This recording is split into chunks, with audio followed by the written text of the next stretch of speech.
कभी कभी भगवान सामने होते हैं लेकिन फिर भी हम गिर जाते हैं। हम रोते हैं, टूटते हैं और फिर पूछते हैं, जब मेरा सब कुछ छिना जा रहा था तब भगवान आप कहाँ थे। आज की कहानी उसी सवाल की है जब अभिमन्यु को घेर कर मारा गया और कृष्ण कुछ नहीं बोले।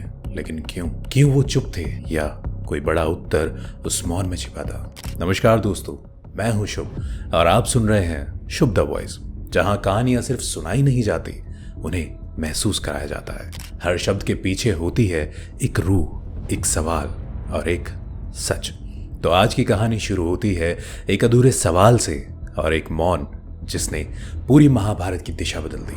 महाभारत का 13वां दिन, युद्ध का वो बड़ा मोड़ जहां एक 16 वर्षीय बालक अभिमन्यु चक्रव्यूह में अकेला घुस गया। मां के गर्भ में अर्जुन ने उसे चक्रव्यूह भेदने की विद्या सुनाई थी, पर सुभद्रा सो गई थी और अभिमन्यु को सिर्फ प्रवेश की कला मालूम थी, निकास की नहीं। अर्जुन को जानबूझकर दूर भेजा गया था और चक्रव्यूह में घुसने का फैसला सिर्फ एक ही कर सकता था, अभिमन्यु। और सामने थे 7 महारथी, द्रोण, कर्ण, कृपाचार्य, अश्वत्थामा, दुशासन, दुर्योधन और जयद्रथ। सभी ने मिलकर एक बालक पर हमला किया जो धर्म के खिलाफ था।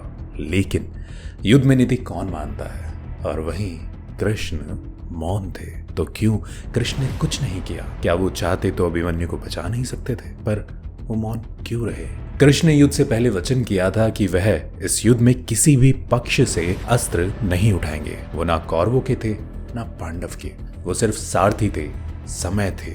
गीता के अध्याय 5 और श्लोक 14 में कृष्ण कहते हैं कि मैं ना किसी का कर्म करता हूं ना किसी से करवाता हूं, मैं बस साक्षी हूं। सब अपने कर्मों में बंधे हैं। वो जानते थे अगर वो हर बार बीच में आएंगे तो युद्ध धर्म का नहीं चमत्कारों का बन जाएगा। उनका उद्देश्य संतुलन था, ना कि किसी के भाग्य को बदलने का। वो लेखा नहीं बदल सकते थे, जो लिखा गया था वो होना ही था। जब अभिमन्यु गिरा तो शायद पहली बार कृष्ण की आंखों में मौन आंसू थे। उन्होंने कुछ नहीं कहा, क्योंकि कुछ मौन युद्ध से भी बड़ा होता है। कृष्ण सब कुछ कर सकते थे, लेकिन तब धर्म का रास्ता वो नहीं, चमत्कार बन जाता। शायद कृष्ण ने अभिमन्यु को नहीं बचाया क्योंकि उन्हें अर्जुन को जागृत करना था। अभिमन्यु का बलिदान ही वो चिंगारी था जिसने अर्जुन को जयद्रथ के वध की प्रतिज्ञा दिलवाई और फिर महाभारत के अंत की शुरुआत की। कृष्ण सबके थे, लेकिन वो तब तक कुछ नहीं करते जब तक इंसान खुद उठकर अपना कर्म ना करे। मैं हूं शुभ और ये थी आज की आवाज, एक प्रश्न, एक पीड़ा और एक परम सत्य।